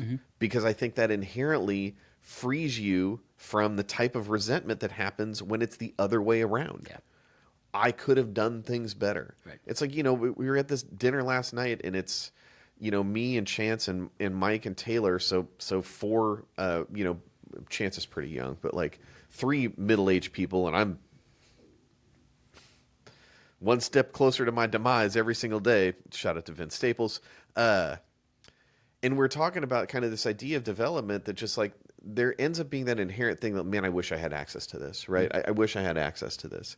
And my hope for a kid like that who has decided he played through 18, he played and did the thing that he can walk away and be like, no, I did. I checked all the boxes. I checked all the boxes and I'm good. And to whatever degree, like Austin and Thaddy and these kids and Lucas are going to have to like keep putting in work. They have to keep doing that. That's a choice that they are willingly making because they want to do it. Yeah. And like both of those paths are valid as the output of this experience. Right. It's okay to decide to be done. It's okay to be 18 and like, okay, now the real work starts, right? And then what's going to happen if you actually get through college baseball, you try to seek out something professional? You're going to say the same thing again. Now the real work starts. And like those are kids, all the ones you mentioned, who fell in love with the work. Yeah. And Yeah. understanding I'm going to get better every day. Yeah. Just a little bit better every day. And that's going to get me where I want to go. And that's like a rare thing. It's really hard to get to that point. And to get kids to, we were at I don't think we talked about this on the pod either, but we were at the Seattle Central Little League day. Yeah. And we had a table out there, and the two of us are sitting there. And one of our 12s was in the home run derby. He was in the All-Star game, and he was in the home run derby. And he's coming and he's hanging out with me. And a group of softball players right around his age. This is so hilarious. It was hilarious. Come up to the table and like very, very clearly are crushing so hard on this kid. Yeah. So I decided to be the obnoxious adult. And I'm like, you know what? Because they asked me what, I think it was the mini hitting plows. And they're like, well, what do these do? And I was like, my guy Isaac can explain it to you. And he did. He did a great job. He did like a wonderful job. And they walked away. He walked away to go to the home run derby. And you were just like, that warms my heart. Yeah. That like a 12-year-old just explained exactly why we use mini hitting plows. Yeah. It's like, yeah, there probably aren't many 12-year-olds who understand the value of immediate feedback and hitting the ball flush and how you get that feedback from a mini hitting plow and how to make that adjustment and how it helps you warm up for games. Yeah. Is that like, this tells you whether or not you're getting the ball flush on the barrel, and within round 8, you're going to make the adjustment and like it gets you ready to hit the ball flush and participate in the game. And it's like, yeah, that's a 12-year-old who already understands what the development looks like and how to get better. And that is really, really rare. He's been with us a couple years. Kid's a good ball player. He is. I will not say that he's going to go play college baseball because I don't know. He's 13. He doesn't know. Yeah. He's 13, whatever. He is taller than me, though. I know. I saw He him. wasn't when he started. I saw him last night, and he's got the Cochran. I was going to say, he's slowly turning into his coach. Too. Yes, he is. Yeah. Same height, same hair. Yeah, slowly turning into his coach. But to have that perspective, like whether he goes on to play college baseball is kind of immaterial.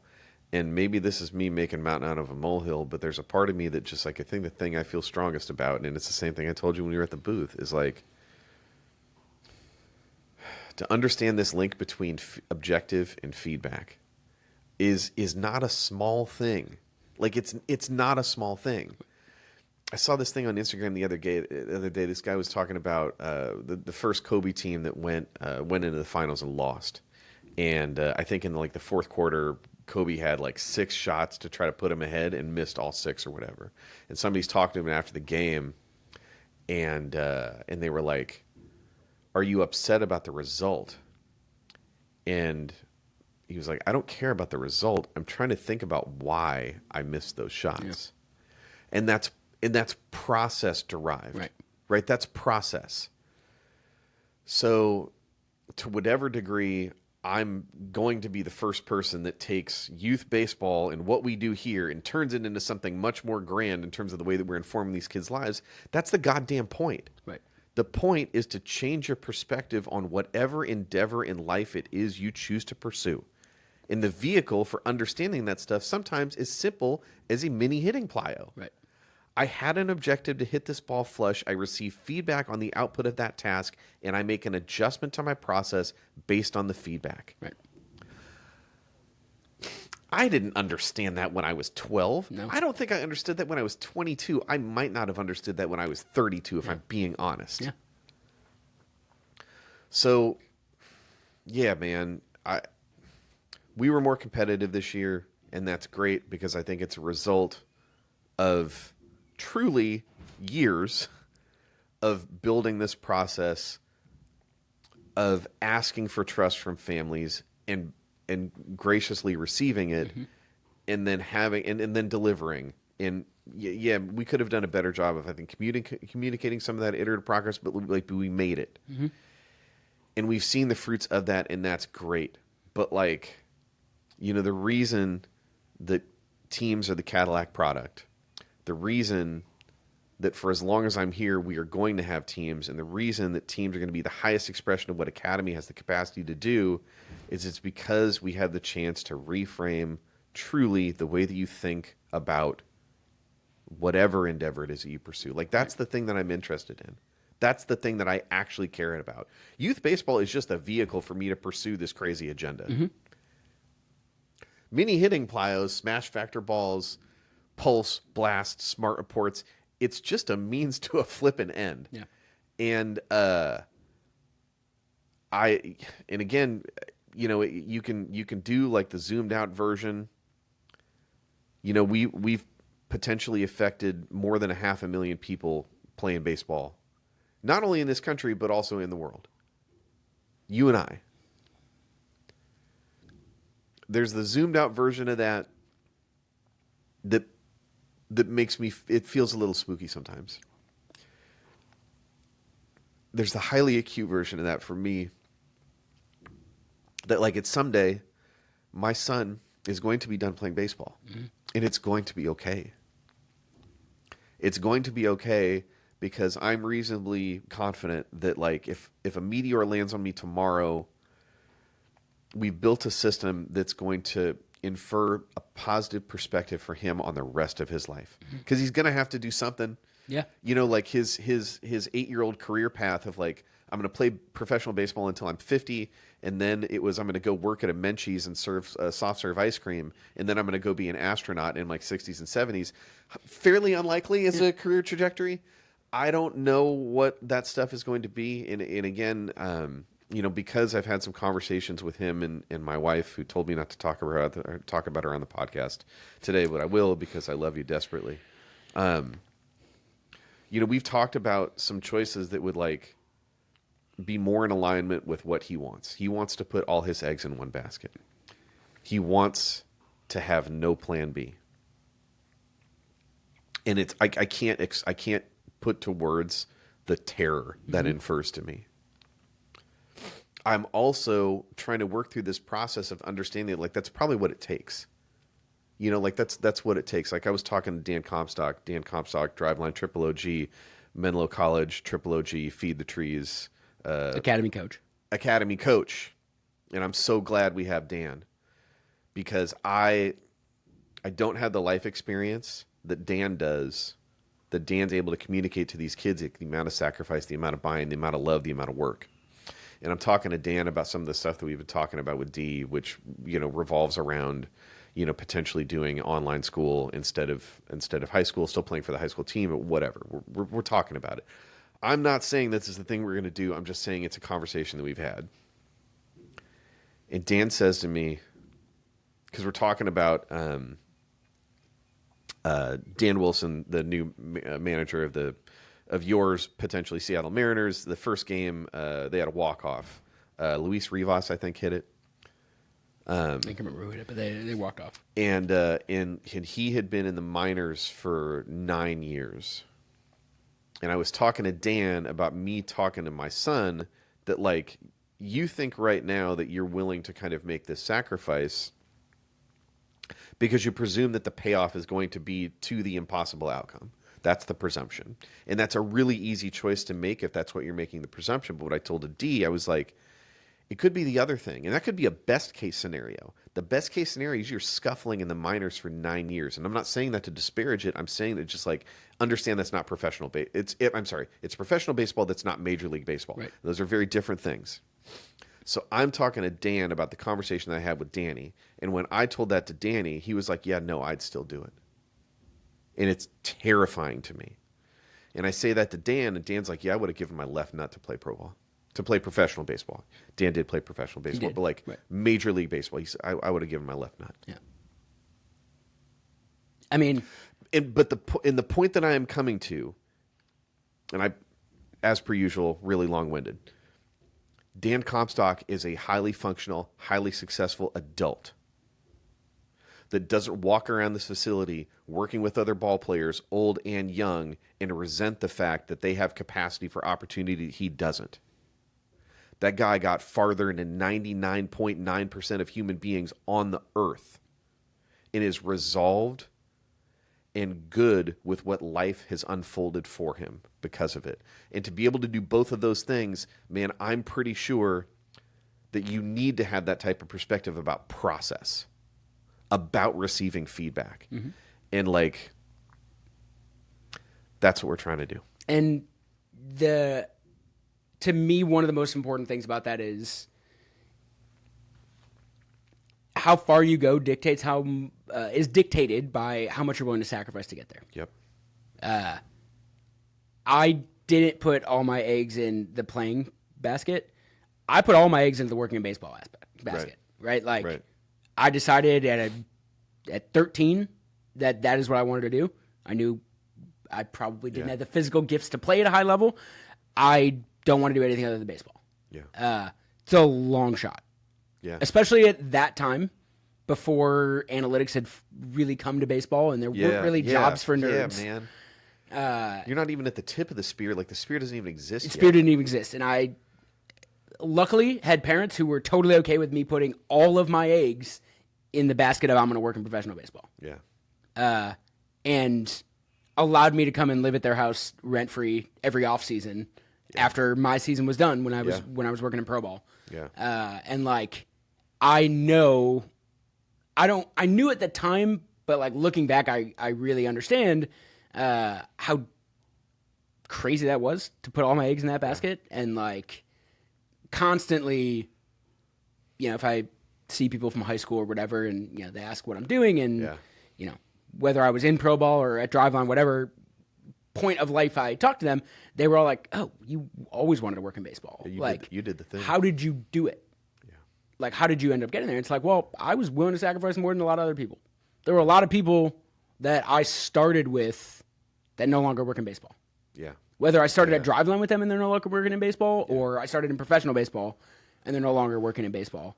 And I was just willing to sacrifice a little bit more than they were. Yeah. And like, it is a scary thing. I'm sure you could talk to my mother and she would tell you that, that like, he had a one-track mind, and like, it's not worth me trying to get him off that track. Cause like, it's man, it's a losing battle that I'm going to end up fighting. But the,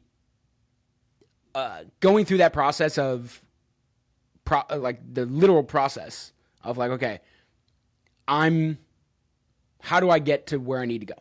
If I want to work in professional baseball, how do I get to where I need to go? Yeah. It starts with talking to a lot of people, taking in a lot of feedback. What kind of things do I need to develop at? What kind of things do I need to improve at?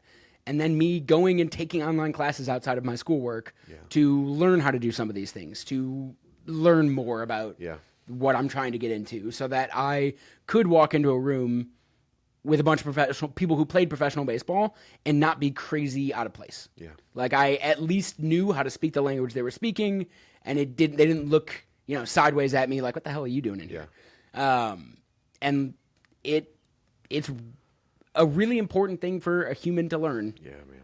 Of like, how to develop skills and how to go through a process like that, and how to understand how much you're willing to sacrifice.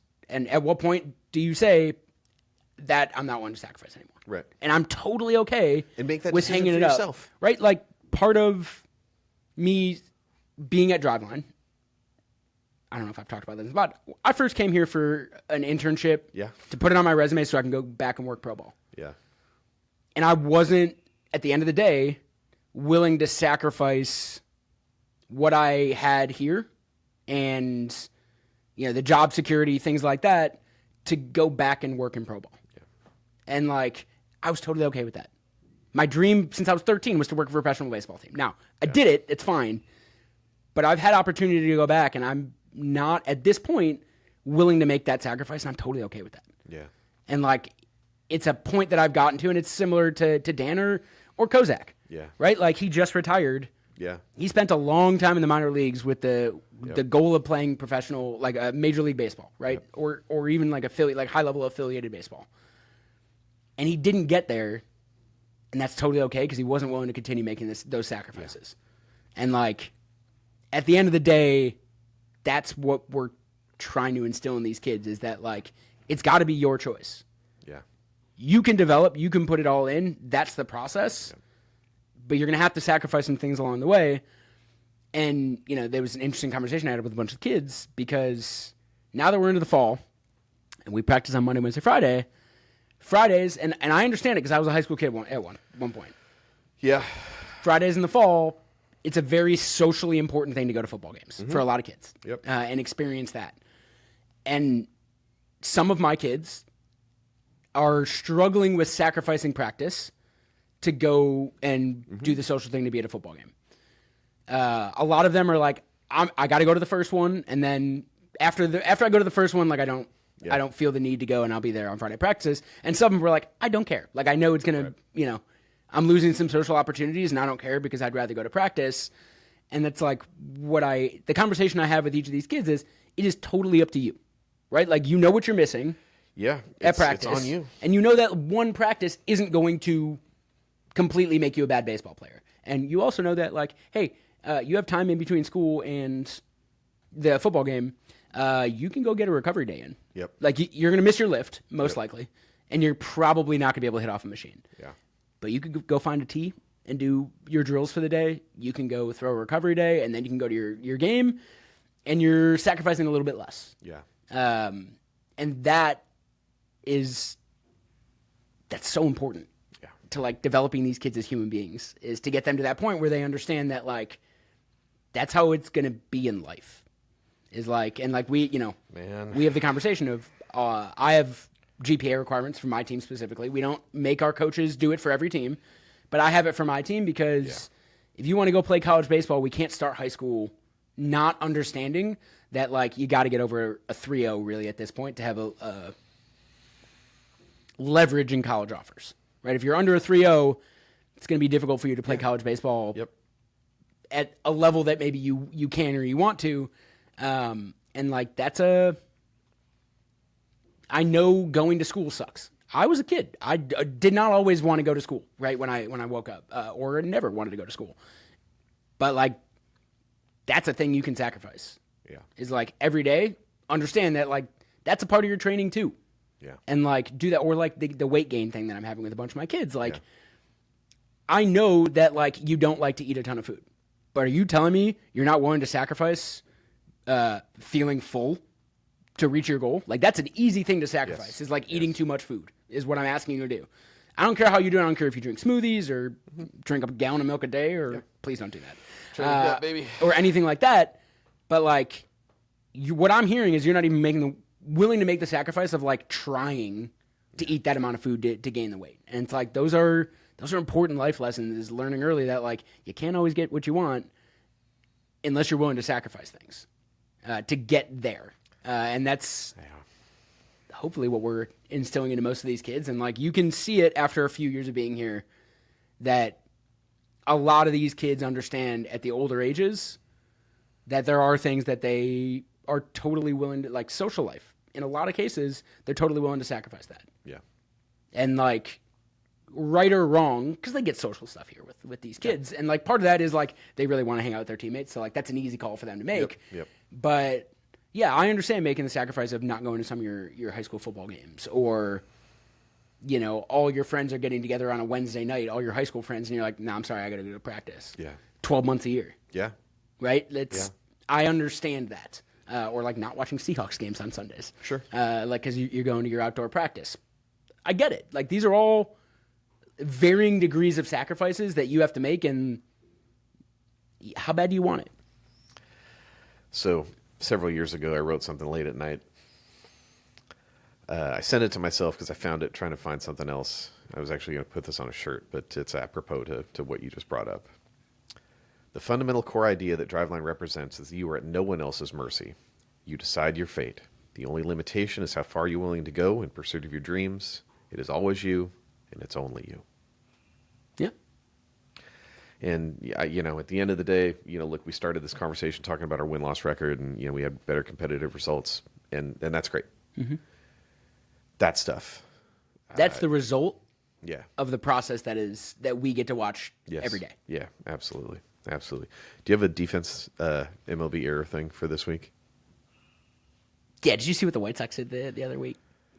I think it was Sunday. There's so many clips of the third baseman and the shortstop and the left. Yeah, it's tough, dude. And the clip was like, so tough. Starts with the bases loaded, and I don't remember what I saw it on Twitter because I'm from Chicago. I grew up with a lot of White Sox fans that just like have paper bags over their head perpetually at this point. Man. And a couple of them sent it to me and were like, "Did you see this?" And so I opened up the Twitter post, and I don't even remember what the caption said.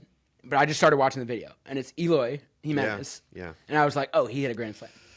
Like, he hits a grand slam against the White Sox, and it's like, I get how that's painful, right? Like, you traded him away, and now he's going to hit a grand slam off you, and he's going to go play in the playoffs, and, like, you're going to have to watch this guy you're going to have to watch John Smoltz talk about how great Eloy Jimenez is on TV, right? And then it's a pop-up down the left field line. I'm like, And I think the left fielder punched the third baseman. I don't know how that happened, but all 3 runs score. He ends up on second base. You should go watch it. It's really funny. We'll put it maybe on the I'll send you the clip and you can put it on the podcast. But I was just like, so tough. This is and I don't recommend watching White Sox games. Just full stop. I wouldn't do it. But if you want to see what it looks like when there's a bunch of people that are just going through the motions. They do not want to be there. They don't want to be there. They're just going through the motions. You can go and watch some White Sox baseball. And we talked earlier in the pod about how unfun it is to go out there and get pounded by 10, 15 runs every game. The body language on a 10-year-old after getting mercied by 3, that's literally the daily body language of the White Sox players. And those guys are getting paid a lot of money to have that body language. Yeah. And I can't really fault them. I mean, they're 5-45 over the last 50. Yeah. Yeah. And they're going to shatter the worst team of all time. Right. And I've been in one of the dugouts I was in. I'd have to go back and look at the exact record, but we played May, June, July, August, and we won 9 games. Ooh. It's a long ass summer. Yeah. Right, and this is Florida Complex League. Yeah. So it's during the day because the Florida State leagues play at night. Sure. So you're playing in the hottest time of the day in Florida. Nobody's watching. And Complex League, you don't travel a ton because they don't want you traveling a ton. So we only ever played the Twins, the Red Sox, and the Orioles. Oh. Over and over again, the same 3 teams kicking our butts for 4 months. In. For 4 months. It was like a shocker when we would win a game, right? And it was a long summer, and you saw a bunch of professional baseball players at the rookie level, guys that just got drafted, guys that just came over from the Dominican or Venezuela, and trying to learn how to play professional baseball while also trying to get through the miserable losing and heat and all of that. And unfortunately, you're seeing that live with the White Sox, where it is not a fun environment. It's tough. So, how do you fault an 11-year-old for having that body language on the field when, these guys are getting paid millions of dollars and have done this for a very long time, and they're not having any fun?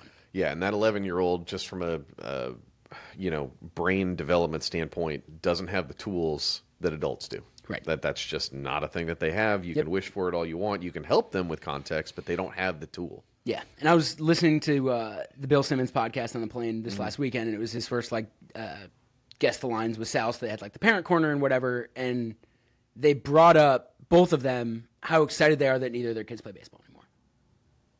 Because how miserable of a time it was in the stands. Sure. Because you're basically watching 2.5 hours where your kid is active for 5 minutes. Yeah, and every right? time They get 2, 3, 4 at bats. And every time they get in action, they're just throwing a knife in the air and hope I can grab it by the handle. Right. And it was eye opening to me to listen to guys who like baseball. Yeah. Talk about how excited they were that their kids no longer played baseball because of how boring watching youth baseball is. And it's imagine playing. Right. For a lot of those kids, standing in the outfield for 4 straight games for 3 weeks in a row where maybe you don't even get a single fly ball hit to you, insanely boring. I get it. And then the coach is yelling at you if you show that you are bored. If you show that you're bored or you lose focus, right? And it just is more and more crystallizing that there's got to be a better way to do it at younger ages where we're increasing the rep volume and not having so much standing around time and getting everyone active, moving a bunch of positions around because that kid is bored in right field. I get it. Every kid should probably spend some amount of time bored in right field. Yeah. And every kid should spend some amount of time not bored playing the middle infield, pitching, catching, doing something that's a little bit more involved in the action. And we're not quite there, especially with intentional walks at the 10U level. We're not trying to maximize the amount of fun and engagement we have. We're trying to maximize the amount of wins we get to put on coaches and programs' resumes. Yeah. And we're losing a lot of good athletes to other sports because they're just kind of bored playing baseball. Yeah, and and it bears out in the participation numbers. These are just real statistics that are factual. Yeah. So yeah, I mean, in the 10U intentional walks, that's bad. The fact that it's working even lower and lower and lower from there because some hardo dad has just a hell bent. It doesn't care. They don't care what it costs. They don't care what it costs to win a game. They're just right. And it's weird that I started this segment at the end of last year. Yeah. And then the White Sox heard and were bet. I'm going to give you something every game that looks like a little league team. Don't believe me, we're going to try to spend the whole team, the whole year pretending that we are a little league team trying to play Major League Baseball. It's so tough. And they've kind of invalidated my whole segment because it's just the White Sox right now. Just calling it the White Sox segment from now on. Yeah. At least through the rest of the year. Yeah. All right. I'm pretty sure I can say with conviction, because I've been here for all of them, this is the best podcast we've ever done. Oh. I love you, man. Love you too. Thank you guys for being here for this. Thank you for giving us a place for Jeremy and I just go talk about this stuff for a while. I think it really it fills my battery up to just be able to get in here and have these type of days where you just, I don't know, man. It's really good. Yeah. It's really good for me.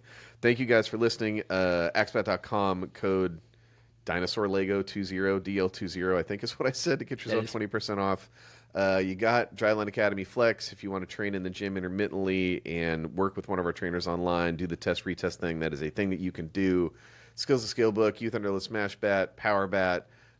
We got the prototype pregame mini hitting plyos that we're working on. Whatever, it's just a thing we're going to make. The 28-inch power bat, thank you guys for the resounding demand. We're going to go to the manufacturer. We're going to get those made. I got some other ideas. Here's the thing.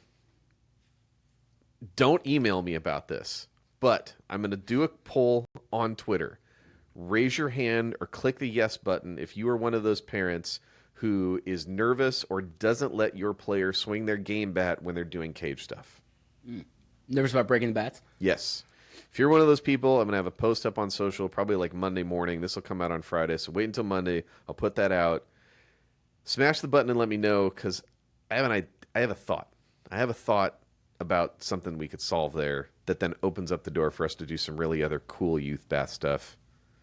Big shocker to anybody, I'm a big youth baseball bat nerd. I got some ideas. Anyways, I am Devin. He is Jeremy. We are Down by Law. We'll catch you next time. Thanks. Bye.